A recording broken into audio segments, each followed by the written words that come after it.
we go. Hello. Good evening, good morning, good afternoon, good day to all of you out there. Nice to see you again. I'm assuming here that we're going to make everything work. Look, I'm getting comments. I'm assuming. Look, I put my mic on this time. We'll find out if I'm doing everything right. But I'm perfectly into the whole concept if people want to tell me and explain to me why why I'm not doing something properly. As I said, I'm always open for that kind of thing. Anyway, so let me just check this here. Actually, let me put this over here. There we go. Okay. So anyway, hello, good evening, good morning, good afternoon. And nice to see you. I am still Tad. I seem to be Tad no matter how hard I try to be anything else.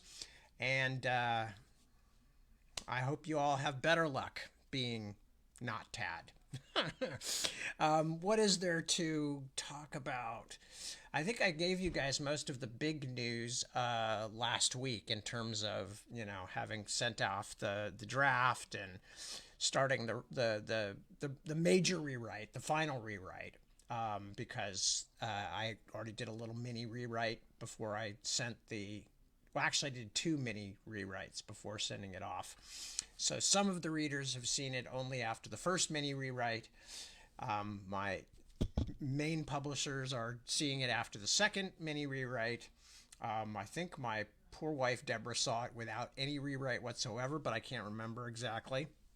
Anyway, so that's what's going on with the Navigator's Children. I still have a couple of good hard months of work to be done on that before it's done. And let me think, what else? God, not really much. I've been just dealing with stuff this week, mostly domestic stuff of various kinds. We've had clear weather, so no dog panic particularly, and we've got the small dog regularly on his meds, so he's not freaking out too much. I had made a trip out to the local art and craft store today and bought Johnny a new bell because he had ripped the bell off his old collar, his old bell off, which was not his fault. It was only held on with a leather strap onto a metal hook, and the leather just finally wore through, and there was no way to put something else on it instead because of the.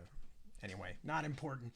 So Johnny has been rebelled, and because of the change of operation of hanging things on his collar, he now sounds like, I don't know, like a reindeer, attached to a sleigh. He kind of jingles, jingle, jingle, jingle. It's not just a single bell sound anymore. It's now all the things on his collar jingling in the same place.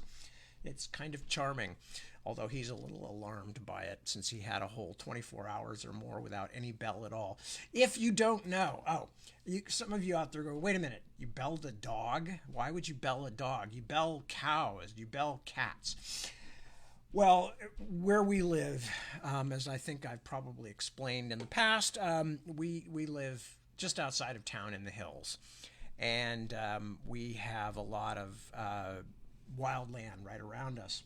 And of course, we've got tons of animals of all kinds, rabbits, squirrels, birds, turkeys, wild turkeys, the occasional geese, all kinds of animals and critters, moles and snakes and you name it, and even an occasional cat that wanders over from one of the neighbors' yards. Johnny is fiercely anti-everything, except for the people in his household and his buddy, the Chihuahua. But other than that, that's why Lily the cat here lives downstairs, is because Johnny doesn't get the idea that certain animals should be treated with respect. He just wasn't raised that way, and it seems to be too late to retrain him. So anyway, and he has at least a couple of different hunting dogs in his genetic makeup. So I realized early on that if I didn't want to spend all of my time burying small dead creatures, then I had to come up with some other solution. And rather than inhibit John or try to keep out the wild animals that are all over the property, I decided it was just better to put a warning bell on Johnny. And so that's it. That's all. So, but when he doesn't have one, he's very disoriented because he's used to making a jingly noise when he walks. So, yeah, that was, although it wasn't raining, there was something else for Johnny to be freaked out about. So I went out today and went bell shopping and managed to replace it. Interestingly, I had gone out bell shopping several times to local pet stores because in the past I had occasionally found little parakeet bells that, that would just be like on a shrink wrapped onto a little cardboard thing, for a couple of bucks. But for some reason, those have all vanished out of the local shops. And so every time I go out to the pet store, I would be confronted with my choice would be to spend like $13 on a ridiculous parakeet toy with all these things hanging off of it for one little bell at the bottom. And I said, nah. I ain't made of money. But I finally found some today at the arts and crafts store. So I was very pleased. So I bought several replacement bells. Anyway, so that's basically my news for the day. I bought a new bell for my dog. Other than that, I'm just living in the same world the rest of you are living in. So, life is crazy. Life is busy. Life is overwork.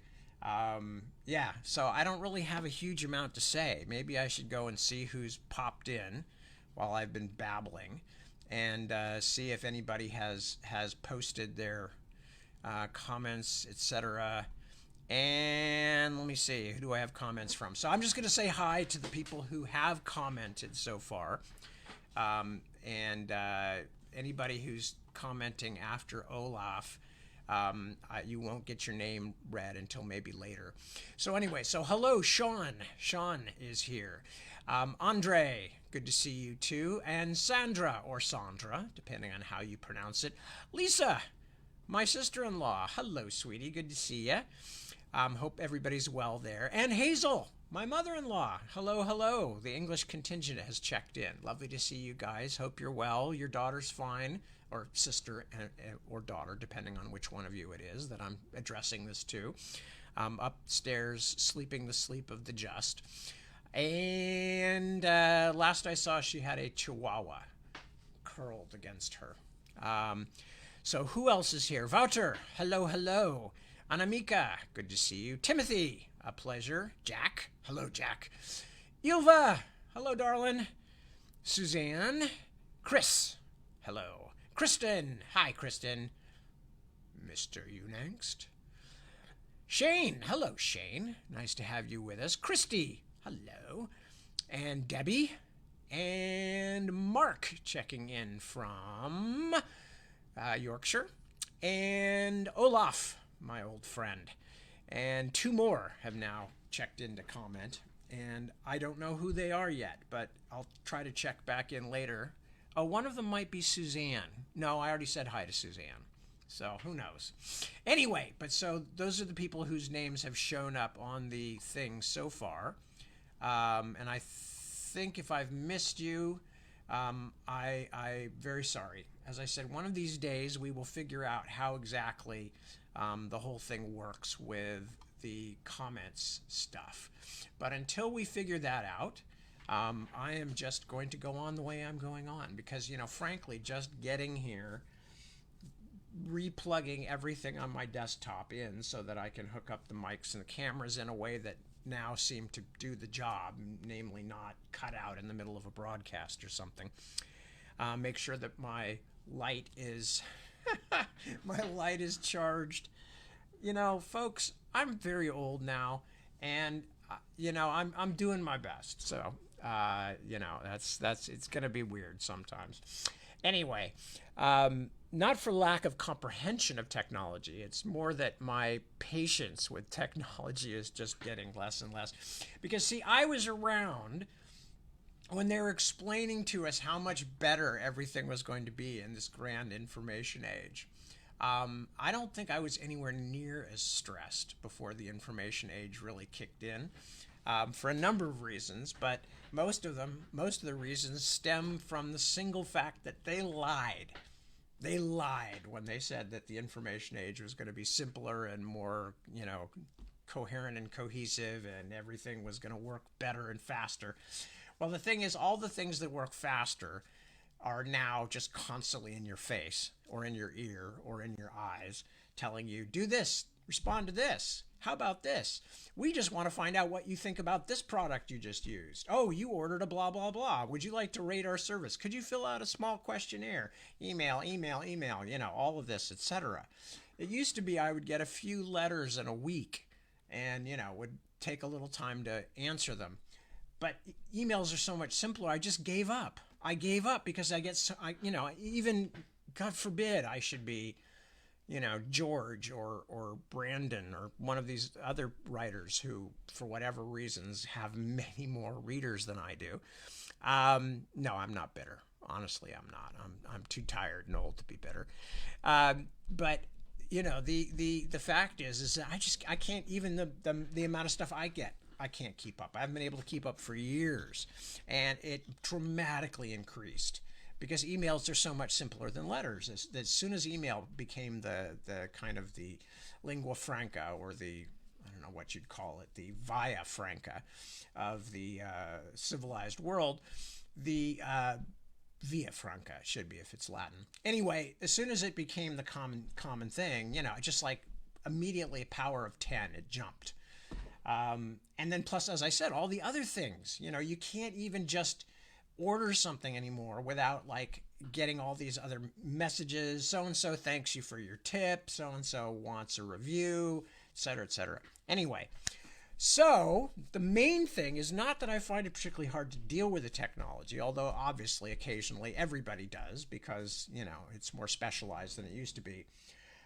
It's more just like, I just tired of being nice about it. I'm getting older and crankier. That's all there is to it. And I'm not as patient as I used to be, and I'm not ashamed of it. Anyway, so what I'm going to do is, instead of babbling anymore, I'm going to start reading. And where we were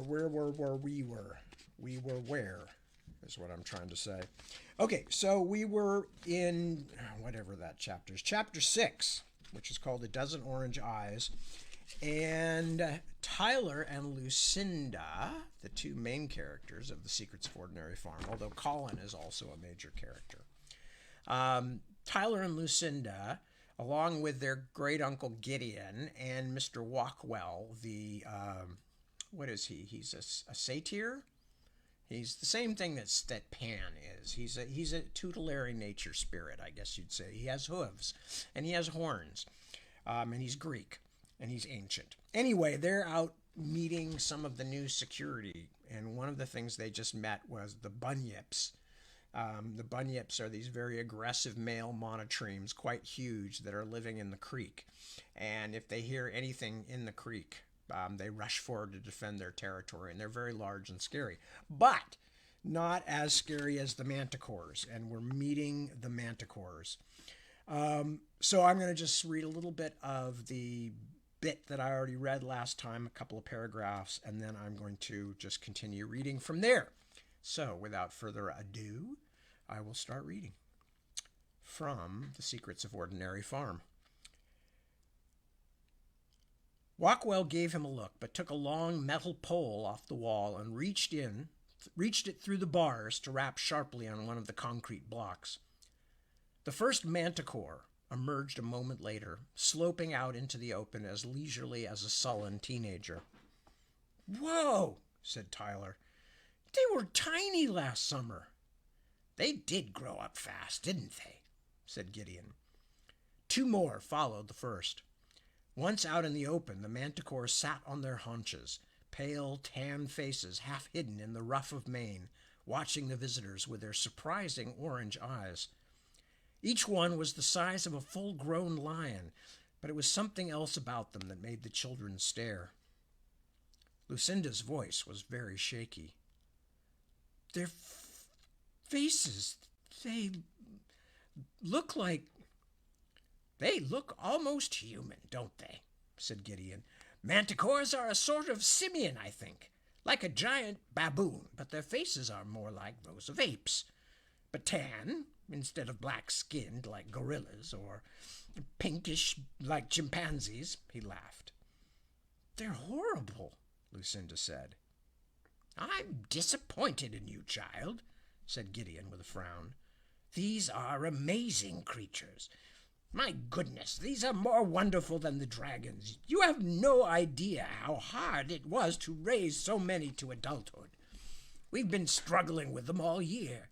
Several of them died when they were small, and just training them to take simple commands. Here, I'll show you. He stepped to the bars and whistled in much the same way Mr. Walkwell had. The manticores turned to watch him. 6 had now come out of their artificial den.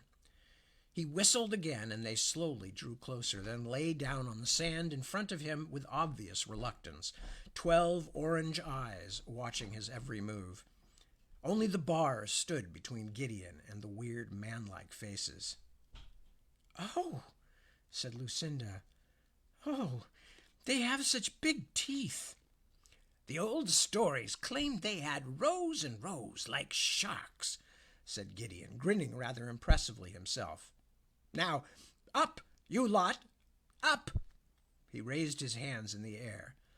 The bright orange eyes and the expressionless, mask-like faces watched him. Slowly the manticores began to rise to their feet. Do you see? They know who's the master. Mr. Walkwell was watching intently, standing very close to the bars. Suddenly, Tyler saw that the monster nearest him had fixed the old Greek with its tangerine-colored stare. Its tail twitched. Could it reach him through the bars with those jagged, nailed hands?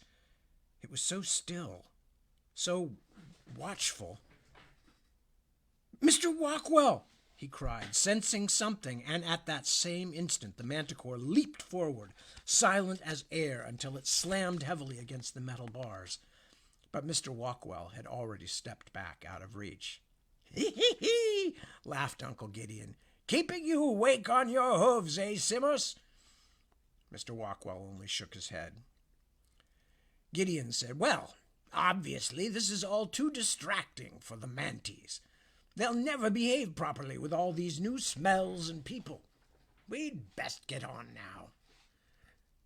What are you going to do with them? Lucinda asked as they climbed back into the wagon. Back out in the sun, Tyler found himself sweating. We let them out at night, of course. They roam between the 2 fences here on the property. If one of Ed Stillman's spies gets over the fence, or even tries to parachute in, he let out a breathless laugh.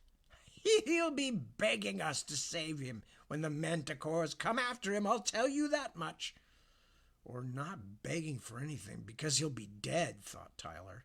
How are you going to deal with that, Uncle Gideon? But of course he didn't say anything. The new improved ordinary farm, crowed Gideon. There you have it. Tyler looked at Lucinda.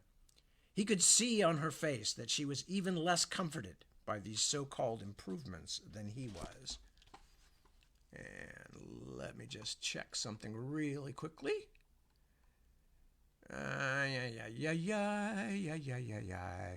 Okay. Let me view some comments there. Okay. No, that's the wrong one. Hello. Don't worry, I'll be reading again in a moment. All right. Yes, we seem to be fine. Okay, Chapter 7. Communication Problems. Some things about Ordinary Farm hadn't changed at all. One of them was the hard work. As the long summer days passed, Lucinda and her brother quickly fell back into the farm's routine. They had no choice because at Ordinary Farm, everyone had to do his or her share, most definitely including the 2 young visitors. Feeding the animals meant following daily schedules that could not be broken. A sea-goat doesn't care if you didn't get your own breakfast, as Gideon liked to say. He just wants his. The bleating Capricorns could be snappy when they were hungry, too, and they fought over each fish, so that some days they had to be taken out of their pool and fed individually. The dragons needed twice-weekly deer carcasses, and the unicorns had to have their daily fodder and supplements. And the Bonacons' cage had to be cleaned out every day, which, since the buffalo-like creature's dung burst into flame once it was out in the air, then lay smoldering for hours, was absolutely no one's favorite job. Lucinda and Tyler spent much of their day tending to the smaller creatures in the reptile barn and elsewhere, taking some of the load off Mr. Walkwell, Ragnar, and the others, who also had to care for the big animals. But even the small animals could be a lot of work.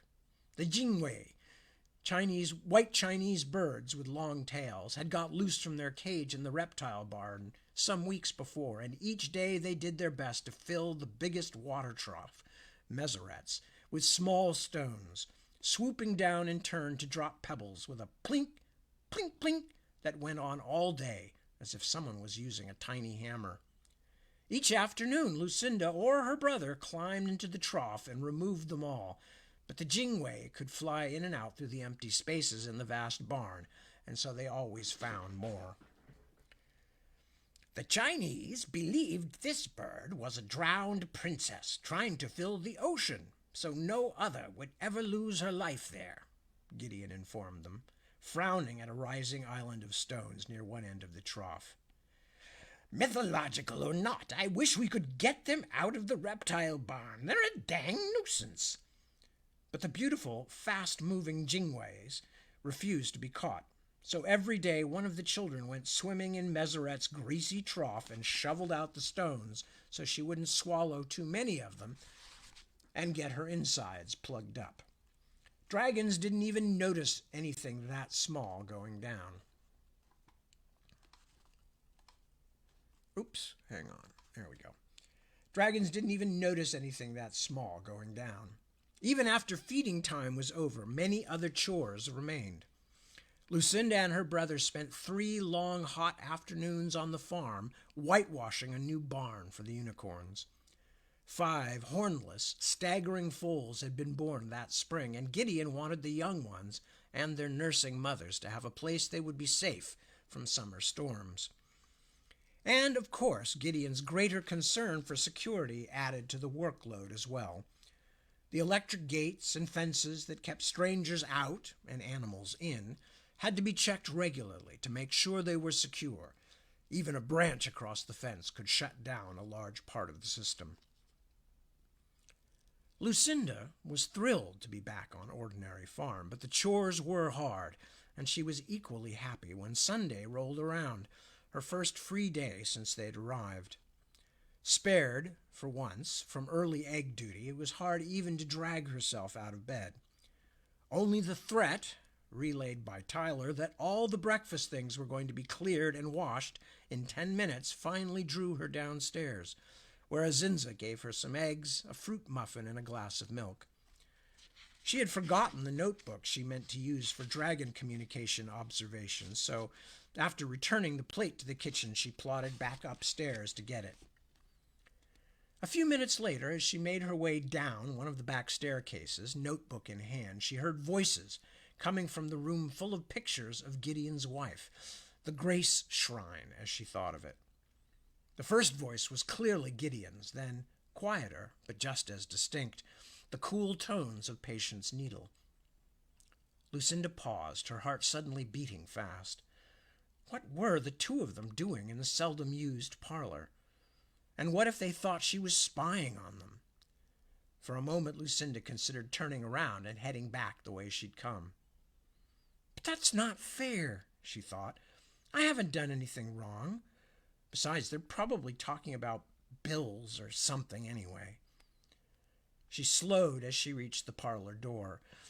She was feeling a bit curious now about what the two might be discussing so far from the rest of the household. But I do not approve, Gideon. That was Mrs. Needle, and she sounded angrier than usual, her voice with a hard, piercing ring like metal. With all due respect, you are not a young man. I assure you, Patience, I am far more aware of that than you are, Uncle Gideon told her. These days even my aches have aches. You're right, I probably don't have very long left to me. That is precisely why I'm going to do this now." Something in his tone and what he said frightened Lucinda badly. Was great Uncle Gideon sick? Dying? He upset her sometimes, made her frustrated and even angry, but she couldn't imagine the place without him. Apparently, Mrs. Needle felt the same way. "You're in no danger, Gideon. In fact, you're quite healthy for a man your age. But what would become of this place if something did happen to you now? An accident, perhaps? Because before the children are really ready, are you certain you want to see the lawyer and change everything without thinking about it a bit longer?" Gideon sounded amused, but not cheerful. "I have been thinking, Patience. That's why I don't want to wait any longer. The children would have all the help they needed. Simmus to look after the animals and the land, and you to keep an eye on the business end of things.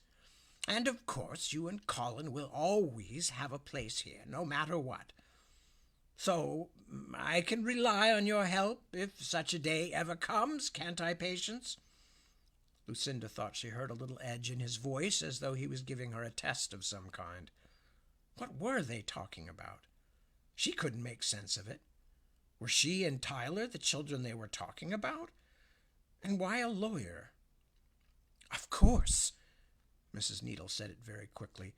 "Of course they would have my help, Gideon. I would hope by now that goes without saying." "Goes without saying, of course."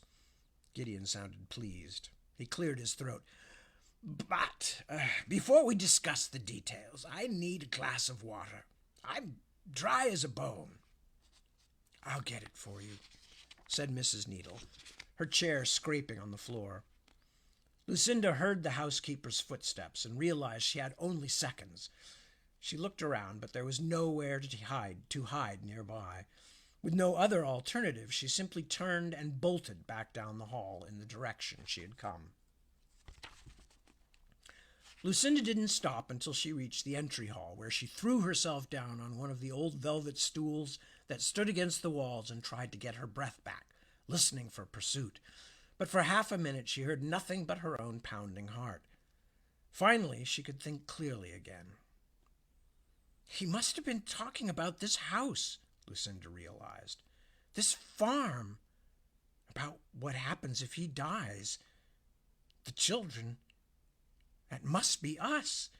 She paused as the thought finally showed itself. A huge thought, a huge surprise. Giving us this farm someday? That had to be what Uncle Gideon was talking about.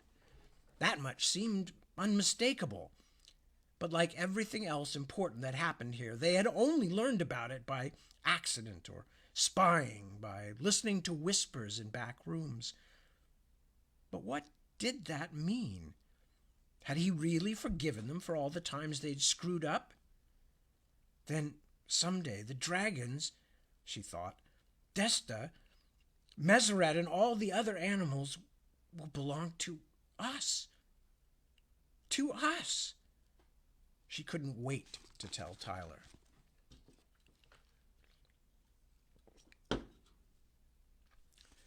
Lucinda had two complicated gates to open, pass through, and then lock behind her, and plenty of time to think during the long walk.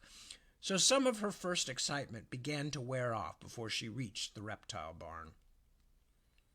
What if something happened to Uncle Gabriel? What if something happened to Uncle Gideon, and she and Tyler did inherit Ordinary Farm one day? Suddenly that seemed such a huge thing that she felt overwhelmed. It wouldn't just be having a giant farm to run, although that would be challenge enough for anyone, let alone kids their age.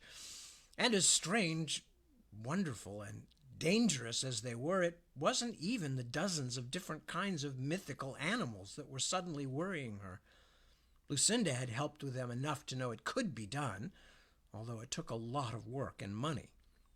The thing that suddenly frightened her was that whoever inherited the farm from Gideon would also inherit all the farm folk as well, because Gideon Goldring's farm was a refuge for misplaced people as well as creatures.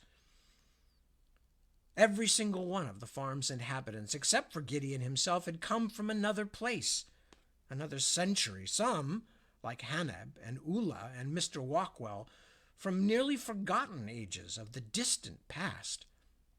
Gideon had plucked them all from their original eras, at the moment of what had seemed like their certain deaths, hoping that way he would cause minimum upset in the flow of time. The farm's inhabitants might sometimes resent Gideon and his high-handed ways, but he had saved the life of every one of them, and now they were all stuck in the modern world with no way to go back home and no way to prove they belonged here. The responsibility was terrifying, and Lucinda decided she didn't want to think that much right now. Time enough later, once she'd found Tyler and told him about it. She hurried the last yards to the reptile barn, anxious for the distraction. She didn't linger, but trotted to the back of the cavernous barn where the dragons were housed. They were by no means the place's only exotic residents, but Lucinda wasn't much interested in flying snakes and poison-breathing basilisks. Meseret was lying on her side in her huge pen, like an airliner docked for service, one fiery eye half open and following Lucinda. As she approached, the baby dragon was harnessed in her own pen a short distance away. As Lucinda approached, little Haneb waved in his usual bashful way, scarcely looking up from the cheerful chore of shoveling dragon poop. Full-grown dragons like Meseret didn't eat very often, but when they did, they pooped out piles the size of a sports car. Haneb wore a bandana over his face as he shoveled the ill-smelling black and green mess into a wheelbarrow. Gideon had told her that after it had been properly treated, dragon poop made safe and excellent fertilizer. They even used it on the farm's vegetable patch. That had been more about the subject than Lucinda had wanted to know, and it had also put her off her greens for days. That ordinary farm, she thought, even the salad has secrets. She pushed away her worries about the conversation she had overheard. "Hello, Meseret," she thought. "Can you hear me? Do you remember me?" The golden eye stared, blinked slowly, stared. Lucinda tried to remember how it felt the first time she had made the dragon understand her, the first time she and the huge creature had shared thoughts. "I rode on you. Do you remember that?" Rode was a bit of an exaggeration, of course. Held on for dear life would have been closer to the truth. "I helped you get your egg back. Do you remember?" Lucinda let her gaze slip over to Desta, curled on sand and hay. "I helped bring back your daughter." Meseret's immense yellow eye blinked again, then closed and stayed that way. The dragon wasn't going to talk to her, that was clear. But whether she just didn't want to do it, or Lucinda had lost the knack, there was no way to tell. Lucinda shrugged and moved over to Desta's much smaller pen. Not too close to them, miss," called Haneb as he trundled his wheelbarrow past. "Remember what happened to Master Colin?" Of course I remember, she thought. It was my fault. "I'll be careful. Neither of them would hurt me, Haneb." That was called wishful thinking, and she and Haneb both knew it. Still, the small man nodded shyly at her and went on his way. "Just careful, please, miss." She turned to the baby dragon, who was watching her with the same seeming disinterest as her mother had shown. "Hello, Desta," she said, both out loud and in her thoughts. She remembered the day the baby dragon had been born, how excited they had all been when she pecked her way out of her leathery egg, and tried to make those memories into pictures so Desta could see them too, but the dragon showed no sign of noticing. Lucinda continued her efforts for most of an hour, talking with both her thoughts and her voice, trying everything she could think of and making notes about each failed approach. But it was like calling over and over in the center of an empty room. Nothing came back to her but echoes. The dragons seemed happy to ignore her. At last she gave up and stood by the rail of Desta's pen, fighting back tears. She had looked forward to this so much all year, had got through so many boring classes with the knowledge that this was ahead of her, that once again she would have the chance to be special, to be Lucinda, the girl who talks to dragons. Had it all just been an accident? A fluke? "Don't feel bad, miss," Haneb said. "They are not friendly. They are dragons, but the little one," he hesitated, "with the little one there is a secret." Lucinda sniffed and quickly wiped her eyes.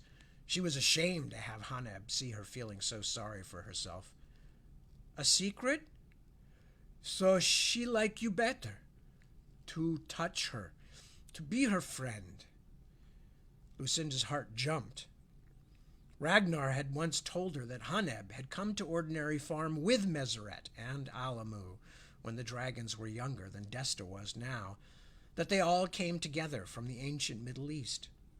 Was he finally going to share the secret of communicating with them? Magic words? Some special hand movements? "Yes, Haneb, tell me, please." The animal handler looked at Desta, then turned toward Lucinda in that odd way he had, looking at her only from the corner of his eye. She likes carrots." Chapter 8. Old furniture. Let me check. There we go. Sorry, just checking there. Make sure everything is still running live. Okay. Chapter 8. Old furniture. Really weird things were going on with the farm this year. Tyler could feel it. Probably the strangest was that Lucinda had overheard Gideon talking to Mrs. Needle about what might happen if he died. She was certain their great-uncle had been saying that he wanted to arrange things so that Tyler and his sister would inherit the farm. And Mrs. Needle had actually gone along with that, or at least appeared to, but Tyler didn't think for a second that if something really happened to Gideon, things would go so easily. The witch was not just going to give up on grabbing the farm for her son Colin. But if she couldn't change Gideon Goldring's mind, what else could Patience Needle do? She didn't even legally exist in this century. It wasn't as though she could take Gideon to court and sue him. Tyler had also been thinking about what Colin was really up to in the library. Tyler had told Gideon he'd found Grace's locket there, of course, but on a farm with so few people to do so much work, would Gideon really send a healthy young man to sit in the library for months just in case another locket appeared out of thin air? And why had they been talking about books? What did books have to do with Gideon's missing wife? The locket hadn't just appeared out of nowhere in the first place, of course, but Tyler couldn't admit that without giving up the secret of the washstand mirror, the gateway he had discovered that led to another strange version of Ordinary Farm, a place where Tyler was certain Gideon's wife, Grace, was still trapped. Tyler scowled. Just a couple of small lies had made things really complicated. It didn't seem fair. Tyler took a bite from his peanut butter sandwich and spread what he called the Octavio files across the bed. All the fragments of the great inventor's notes and journals he'd been able to collect last summer and had just fetched from their hiding place. A pile of ripped, water-stained, and mouse-chewed fragments small enough to fit into a single old cigar box. It was the first time this visit he'd had a chance to look them over, and he wondered if they would make more sense now. He'd tried to pay closer attention at school the last year, especially in science and math, but the kind of things Octavio Tinker wrote about in his journals, crystallometry and dipolar coupling, just hadn't seemed to come up much in Mr. Ortolani's 6th grade Earth Sciences class. In his early notes, Octavio kept going on and on about the need to create a device that would enable someone to steer their way through the fault line. Later on, Tyler knew, Octavio had actually invented such a thing, with some help from Gideon Goldring, apparently, and named it the continuoscope. Tyler himself, however, had gone through the fault line safely and come out again without any such gadget. Had that been a one-time accident? Or was Tyler himself some kind of mutant freak like out of a comic book? He had wondered about that since last summer, and now something in one of Octavio's long, boring, and hard-to-make-out scribbles jumped out at him like a jack-in-the-box. I am beginning to believe that some people, like myself, might have a natural sensitivity for the fault line, an inbred ability to discern between its close-packed strata, and perhaps even move from one to another. Strata. Tyler went and found Lucinda's school dictionary to look it up. It meant layers. It was only one sentence, but it felt like dynamite in his brain. Octavio was saying that some people could steer their way through the fault line even without a machine like the continuoscope. That made Tyler's hair stand on end. Octavio Tinker was saying some people might have a built-in sensitivity to the fault line. People like Octavio himself. And maybe, he thought now, like Tyler Jenkins, too. Octavio had bought this land a long time ago and had built this endless crazy house in part to distract people from the fault line that he had found here. Maybe Octavio had even found this place because he had that natural sensitivity. And Tyler was Octavio's descendant, a blood relative through his mom's side of the family. Octavio Tinker had discovered the crazy time hole, the fault line, and built his farm around it. Tyler had proved he could travel through the fault line by himself. And now Uncle Gideon was thinking of making Tyler and his sister the ones who would inherit the farm. It was all fitting together as if it was meant to be. Tyler couldn't bear to sit in his room by himself any longer. He pulled on his shoes and hurried down the stairs, totally psyched to find Lucinda so he could tell her the latest news. He looked around all the obvious places in the house, but he couldn't find his sister. He guessed that she was off annoying the dragons on the other side of the farm, but he went out to have a quick look in the gardens behind the house just in case. She sometimes liked to wander around there. Ula, the girl he had brought back from the Ice Age, was out in the middle of the vegetable patch, down on her knees as though she was pulling weeds. "Hey, Ula," he called, "have you seen my sister? I'm trying to find her." She thought about it very carefully, then shook her head. "I do not see her," she smiled. "Will you come to help me, Tyler? I am picking up slocks." Slacks? He wandered near to peer over the fence. Ula was kneeling by a patch of sunflowers, each bloom bright as a tiny sun. As if to make an argument against such colorful good cheer, the old abandoned greenhouse stood by its lonely self at the distant end of the garden rows, like a tomb with picture windows. "See?" The cave girl held out an aluminum pie pan filled with gross, shiny little blobs. "Many slocks I find." "Oh, you mean slugs." "Slugs? Yes. They walk here from all over, these slogs," she said. "Many, and many following, like the deers that run all together in my home." "Herds of slugs. I get you." Tyler wasn't quite certain what she was so excited about. There were lots of slugs in the garden. So what? Wasn't that where slugs like to hang out? Tyler liked Ula, but she also made him a little nervous. He thought she might have sort of a crush on him because he'd rescued her from a bear. He also didn't want to spend his day in the hot summer sun picking up gooey slugs. Sorry, Ula, but I can't help right now. I have to find Lucinda. She looked disappointed, but smiled again. It's okay, but tell Gideon lots of many slugs. When he looked back, she was waving at him. Wait, Tyler, something is remembering. I know, many lots of slugs. No, she shook her head vigorously. Remembering to me when I am lying down looking at slugs, I hear someone walking.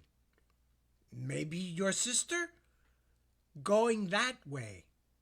She pointed to where the path curved away from the vegetable garden, past the old greenhouse.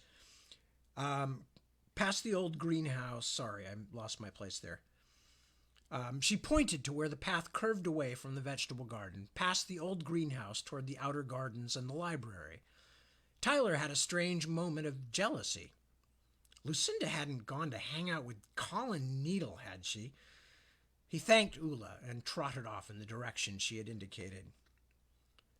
Tyler had a bigger surprise as he reached the ancient, mostly overgrown rose garden and the path that led through it to the library.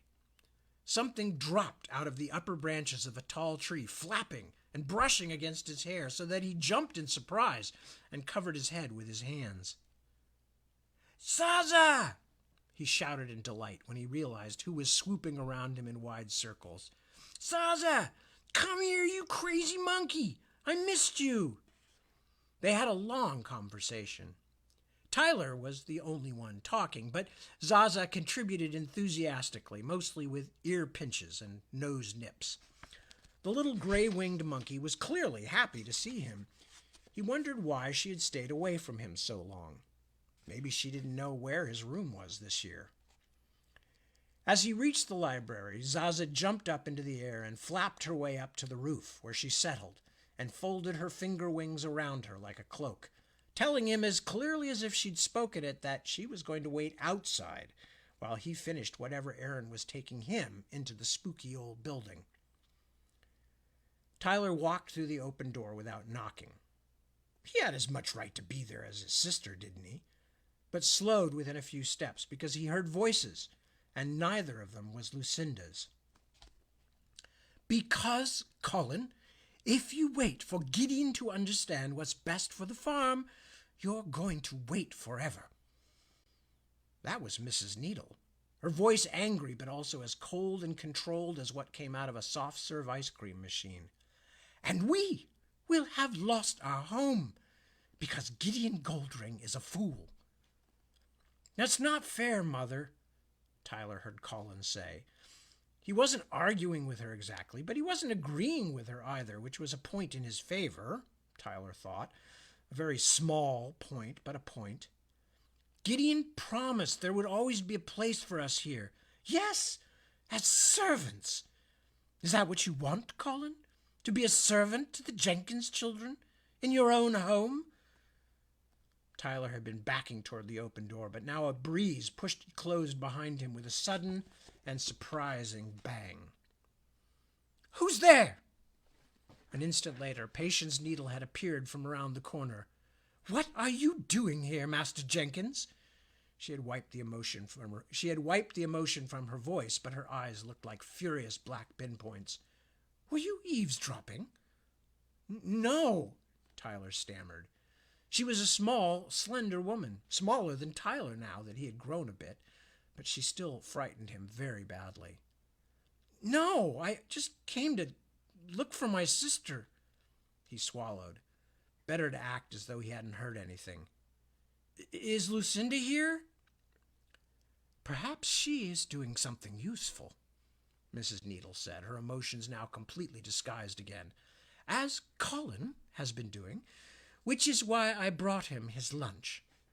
She smiled. It looked like the last thing a small furry creature might see before it got swallowed.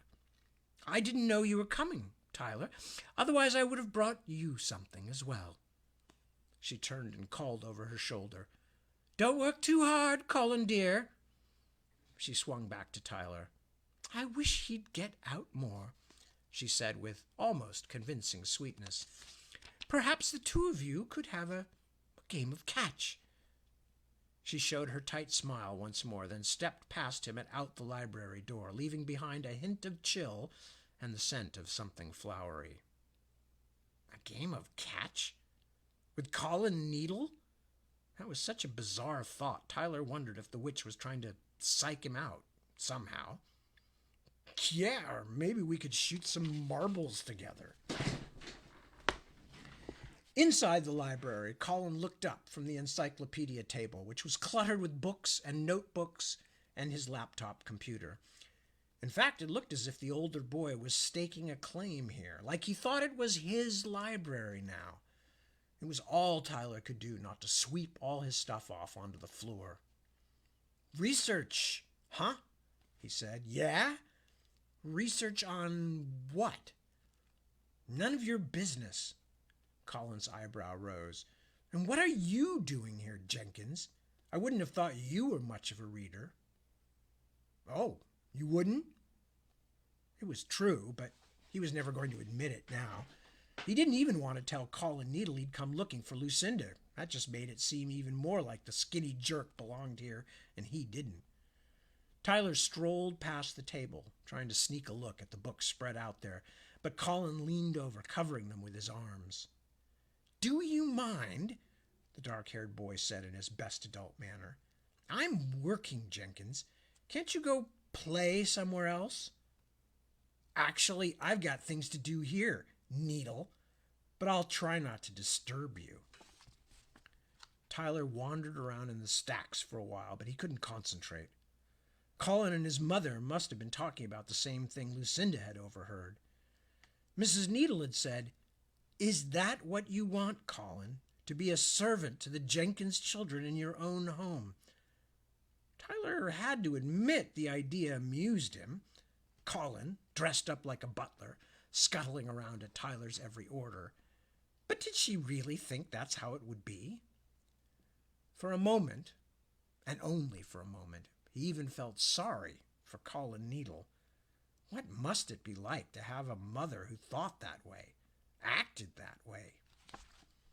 Yeah, but his mother doesn't follow him around all the time, forcing him to be a creep, Tyler decided. He does most of that all by himself. Tyler sauntered over to the huge painting of Octavio Tinker. The mad scientist's expression was as maddeningly amused and secretive as ever.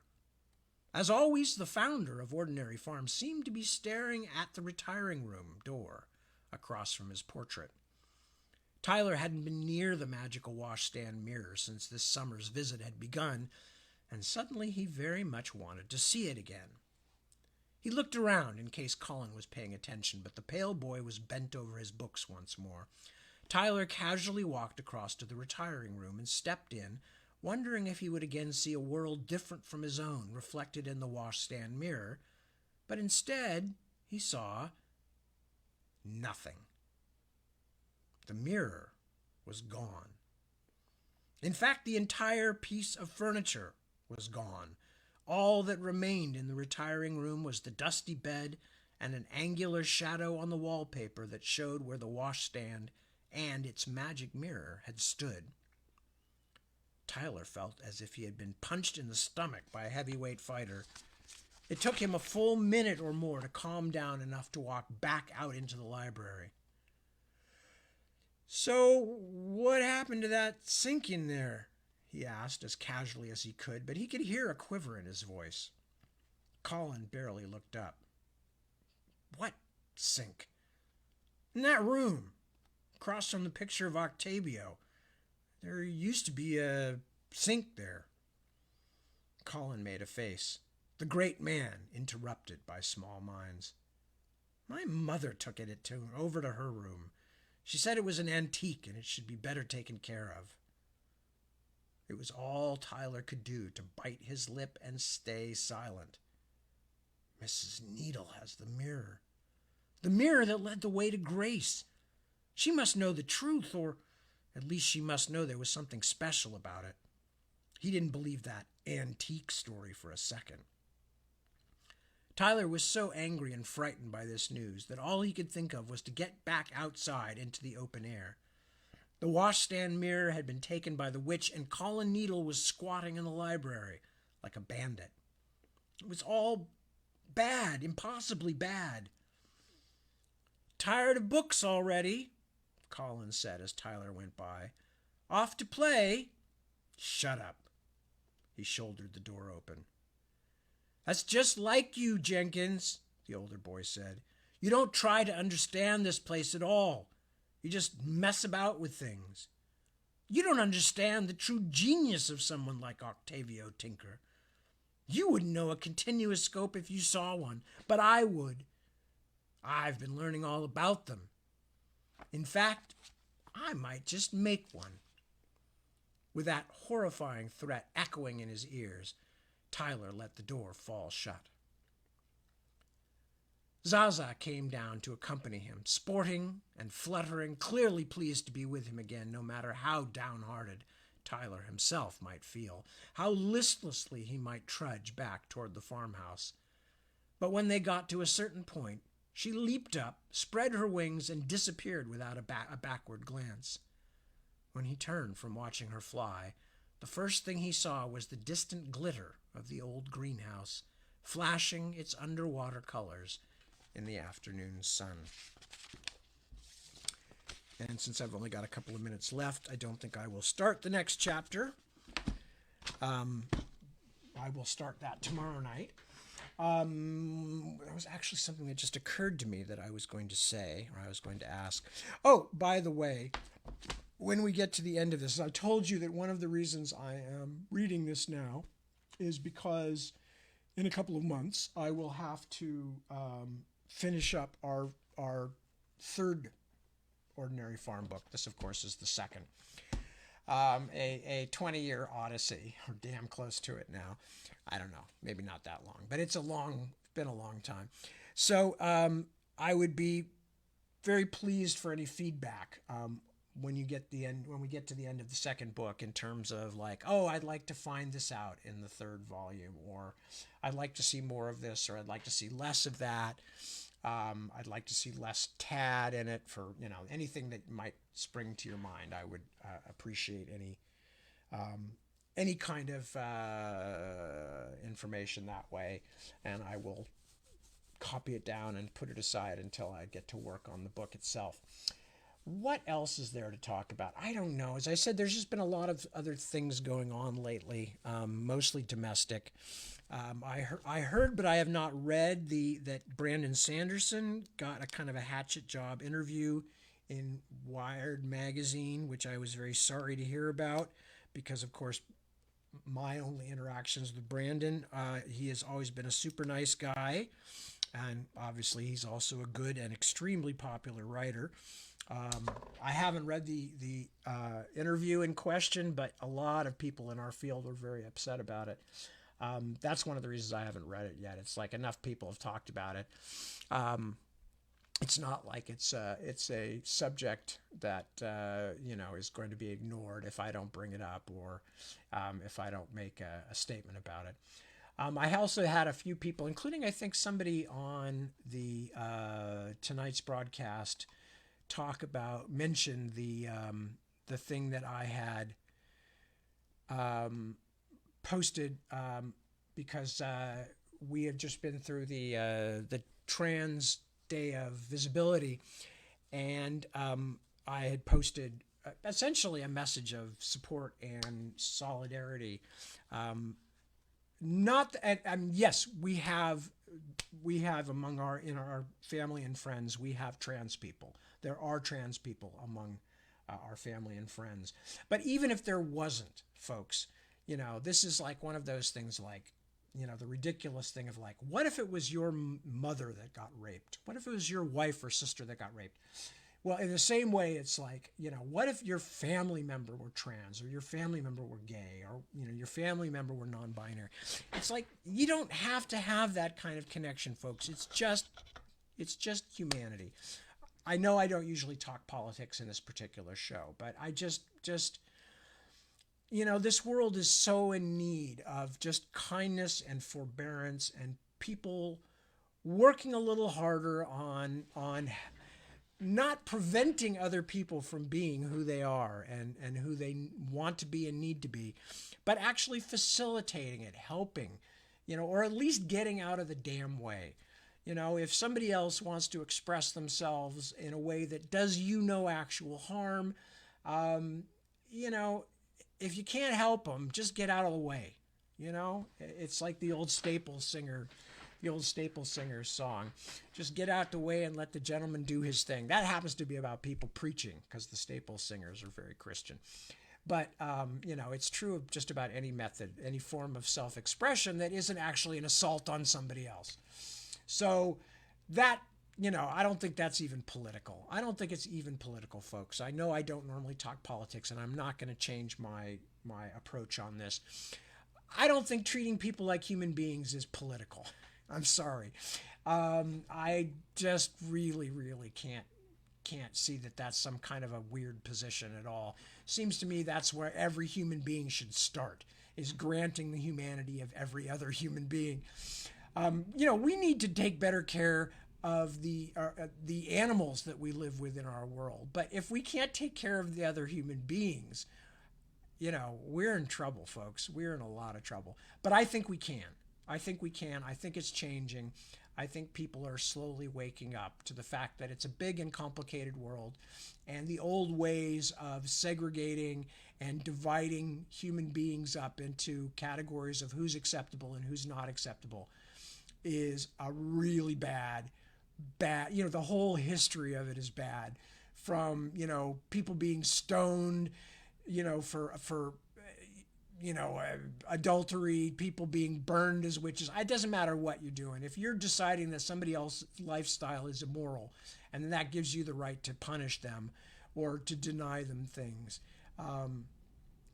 you're the one who's got the problem. And that's just all there is to it. Anyway, with that, I have wound up running past the end, and I hadn't meant to, but that's okay. I wanted to say it anyway.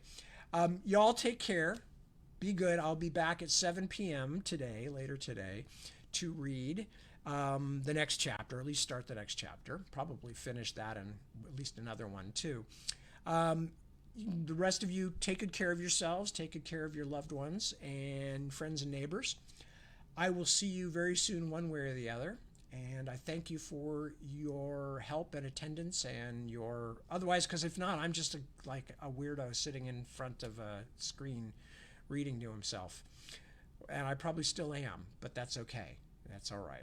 That's part of who I am. So anyway, thanks for joining me. There we go. Peace. Have a good morning, afternoon, evening, wherever you are. And I will see you very soon. Ciao.